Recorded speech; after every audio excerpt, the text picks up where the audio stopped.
हिम्मत, हौसले और जीत की लगन, ये है मुल्तान के खालिद कमांडो की गोल्ड मेडलिस्ट बेटियां, जिन्होंने भारतीय अदाकार आमिर खान की दंगल मूवी से इंस्पायर होकर बिनुल क़वामी सतह पर होने वाले टाइकोंडो मैचेस का दंगल अपने नाम करके मुल्क कौम का नाम रोशन किया। कितनी मुश्किलात पेश आई, कितना टॉर्चर बर्दाश्त किया, जानिए इस वीडियो में।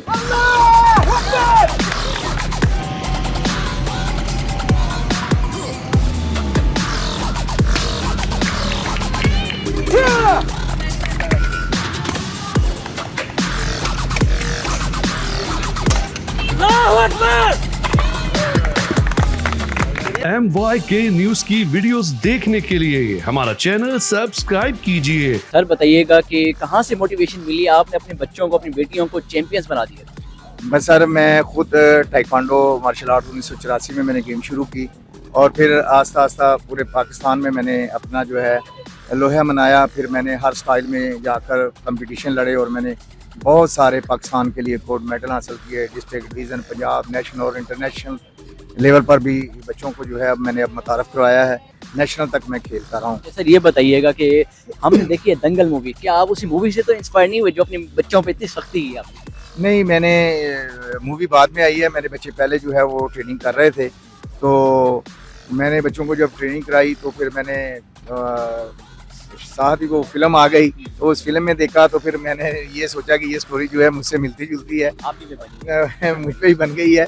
तो मैंने अपनी दोनों बेटियों को जो है वो उस वक्त 5-5, 6-6 साल की मेरी बेटियां थी, मैं इनको ग्राउंड में लेकर आया और इसी ग्राउंड में जहां मैं खड़ा हूं यहाँ से मैंने बेटियों की जो ट्रेनिंग कराई और पहली बारी मैंने बच्चियों को जब रिंग में उतारा तो ये बच्चियों ने गोल्ड मेडल लिया इन्होंने और मेरा सर जो है फखर तो होता होगा सर। बहुत ज़्यादा फ़ख्र है जी। पहले तो मेरा अपने नाम से जो है मैं मशहूर होता था कि दूर दूर से दुनिया जो है उस दौर में फ़ोन तो होते नहीं थे, तो ख़त के ज़रिए पूछा जाता था कि खालिद साहब आप इस चैम्पियनशिप में आ रहे हैं तो हम आपकी फ़ाइट देखने के लिए आ रहे हैं। इसी तरीके कोयटा, पेशावर, लाहौर, पिंडी, इस्लामाबाद, इस तरीके हमारे जहाँ मुख्तलिफ क्लब्स हैं पूरे पाकिस्तान में, तो वहाँ से दोस्त जो थे जो मेरे फ़ैन थे फ़ाइटों के, तो वो देखने के लिए आया करते थे। तमाम तरह अखराजात कैसे मैनेज करते थे? जी उस वक्त सस्ता दौर था, तो हमारा लाहौर का किराया जो है वो उस वक्त 20 रुपये हुआ करता था।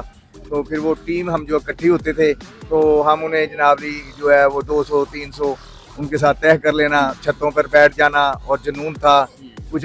मौजूदा दौर की बात करें, आपने अपने बच्चों को वहाँ चैंपियंस बनाया, क्योंकि अखराजात तो होते होंगे, स्पॉन्सर्स कहीं से आपको मिले थे या कैसे आप मैनेज करते हैं? जी हमें कोई स्पॉन्सर नहीं मिला, अल्हम्दुलिल्लाह हम अपने ही सेल्फ डिफेंस पर जो है वो बच्चों को ट्रेनिंग कराते थे और फिर अल्लाह ताला ने एक फरिश्ता नमा इंसान हमारे बीच में भेजा और वो पैटर्न चीफ जो है वो टाइक्वांडो के पंजाब के बने। तो हमारी जो स्पोर्ट थी वो मोहतरम जनाब डॉक्टर ज़ारुल हक साहब करते थे, तो जो चीफ पैटर्न थे अल्लाह पाक उन्हें जन्नतुल फिरदौस में जगह दे, वो यूके से थे, साहिल चौधरी साहब, वो अल्लाह को प्यारे हो गए। तो उसके बाद जो है एक इंटरनेशनल चैम्पियनशिप थी, तो उसकी उस वक्त $100 फीस थी। तो मेरी बेटियां दोनों ने पंजाब की तरफ से सिल्वर मेडल दोनों बहनों ने इकट्ठा लिया और मेरा पूरे पाकिस्तान में जो है वो सर। सर ये बताएं कि कितना मुश्किल होता होगा एक आम स्टूडेंट को और अपने बच्चों को ट्रेनिंग देना? ये ट्रेनिंग के मामले में क्योंकि मैं एक कोच हूँ, बाप बाद में पहले कोच, जब मैं कोच की सीए से खड़ा होता हूँ तो स्ट्रिक्टली सब बच्चों को एक जैसी ट्रेनिंग करवाता हूँ और उन पर फोकस करता हूँ। और मेरे लिए ना मेरी बेटियां अहमियत रखती हैं, ना ही मेरे लिए दूसरे बच्चे अहमियत रखते हैं। मेरे लिए सब बच्चे इक्वल हैं, मेरी बेटियां हैं कि लोग मुझ पर इत्मीनान कर कर अपनी बेटियों को यहाँ पर भेजते हैं। आपने देखा है कि हमारे ग्राउंड में कितनी बच्चियाँ मेरे पास गेम कर रही हैं। अल्हम्दुलिल्लाह इन तमाम बच्चियाँ जो हैं वो मेरी बेटियाँ हैं और मैंने अपनी बेटियों को एक जैसे ही ट्रेनिंग दी है और अल्हम्दुलिल्लाह मेरे कल की दूसरी बच्चियाँ भी जो है वो इंटरनेशनल चैम्पियन हैं और इसी चैम्पियनशिप में उन्होंने भी सिल्वर मेडल हासिल किया। कोई क्रिटिसाइज आवाम की तरफ से कि भाई बच्चों को किस रास्ते पे चला रहे हो, खवातीन हैं घर बिठाओ? सर ये मुश्किल शुरू में तो ये बड़ी मुश्किल हुई, क्योंकि मैं शुरू में जब टाइक्वांडो का कोच बना तो मैं उस वक्त बहुत बैकवर्ड इलाके होते थे, बैकवर्ड ज़ेन होते थे, तो मैंने छोटे छोटे गाँव में, कस्बों में जब क्लास करवाने जाता था, जैसे कबीर वाला, खानेवाल, तो ये छोटे छोटे जब सूजाबाद अपना मैंने फिर फरुखाबाद ज़िला शेखुपुरा, फिर लाहौर, फिर मैंने डेरा गाजी खान, भावलपुर, फैसलाबाद, फिर मैं पंजाब पुलिस का जो है वो कोच मुकर्रर हुआ, तो मेरे पास पूरी 6 बटालियन थी, लाहौर, पिंडी, इस्लामाबाद, पूरा पंजाब मेरे पास था, तो उसका मैं कोच मुकर्रर हुआ। फिर सेंटरों में भी पहली बारी मैंने जो है वो टेक्वांडो जो है मुतारफ़ करवाई, और उसमें भी MR ज़िया एडिशनल IG ने मुझे कोच जो है लाइन नंबर 2 में भेजा। तो ये टेक्वांडो भी मैं इसमें पुलिस में शामिल करवाई। मेरी बहुत सारी एफर्ट है।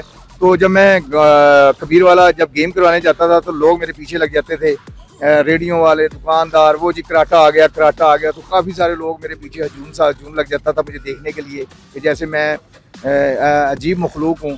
लोग मेरे साथ साथ मुझसे मुतारफ़ भी होते थे, खुश भी होते थे, मुझसे हाथ भी मिलाते थे और मुझे बड़ा वेलकम करते थे। बहुत शुक्रिया। अब हम चैंपियंस भी हमारे साथ मौजूद हैं, उनसे बात करते हैं कैसा एक्सपीरियंस रहा, कितनी मुश्किलात पेश आई और गोल्ड मेडलिस्ट आप बन चुके हैं, क्या कहना चाहेंगे? लोग यहाँ पे ट्रेनिंग करते तो हमें बिल्कुल भी पता नहीं होता था कि मैट्स क्या होते हैं, शिनाम्स वगैरह सब कुछ क्या होता है।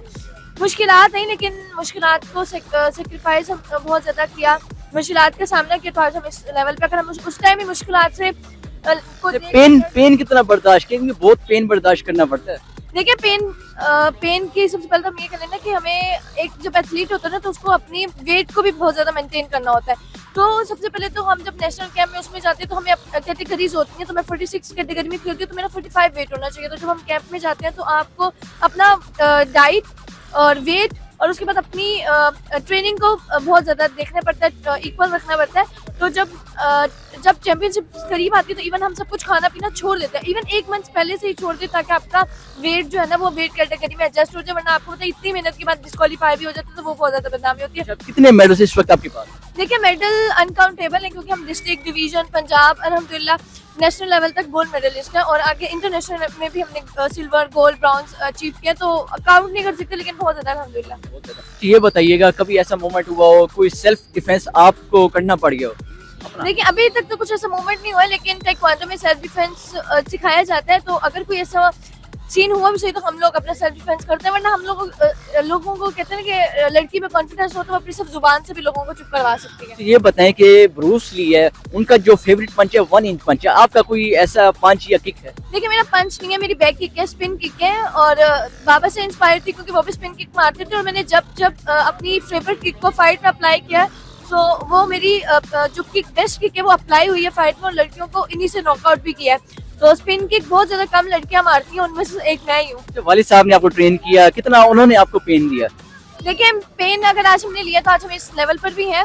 पेन बहुत ज्यादा, इवन हमने इस ग्राउंड में मार भी खाई है। पब्लिक रिएक्शन होगा कि पब्लिक के सामने हमने जूतों से मार भी खाई हुई, क्योंकि बाबा खुद उस फील्ड में थे तो उनको था कि ये लोग भी आगे जाए। तो आज हमने अगर वो मार खाई है पब्लिक के सामने, थोड़ी सी इंसल्ट फील की है, तो आज हम इस लेवल पर भी हैं। अच्छा, कोई वालिद साहब ने कभी आपने वालिद साहब को नॉकआउट किया? देखिए बाबा को नॉकआउट नहीं कर सकते हैं।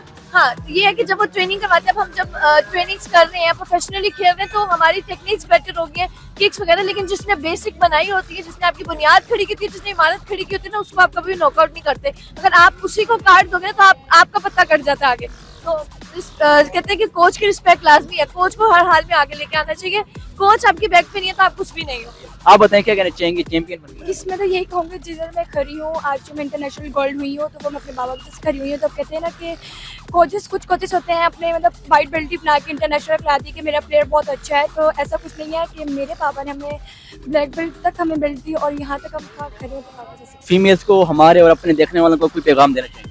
देखिए मैंने सबसे पहले ये कहूँगी कि वो क्योंकि कहते हैं ना कि एजुकेशन तो नेसेसरी है लोगों के लिए, लेकिन स्पोर्ट्स एक ऑल्सो नेसेसरी पार्ट है पता एजुकेशन का। तो उसको हम कहीं ना कहीं एज अ पेरेंट्स जो है वो ये समझते हैं कि स्पोर्ट्स इंपॉर्टेंट नहीं है, एजुकेशन इंपॉर्टेंट है, और स्पोर्ट्स वाले पार्ट को रिग्नेक्ट कर देते हैं, उन पे फोकस नहीं करते हैं। जैसे आजकल के इन्वायरमेंट के जो छोटे छोटे इवन बच्चे हैं, हम जैसे थे, हम उस एज में थे तो हमें पता ही नहीं होता था कि गैजेट्स है, मोबाइल को कैसे इवन यूज़ करना है, और अब आके हम लोग करने तो पता चले। लेकिन छोटे छोटे बच्चों को अगर हम मोबाइल दे रहे हैं तो उनकी फिजिकल हेल्थ भी डैमेज हो रही है, मेंटली भी वो डैमेज हो रही है। तो मैं ये चाहूंगी कि वो अपने छोटे छोटे बच्चों को एकेडमिक सारा कुछ दिखाते हैं, लेकिन उनको स्पोर्ट्स की तरफ भी लाएं।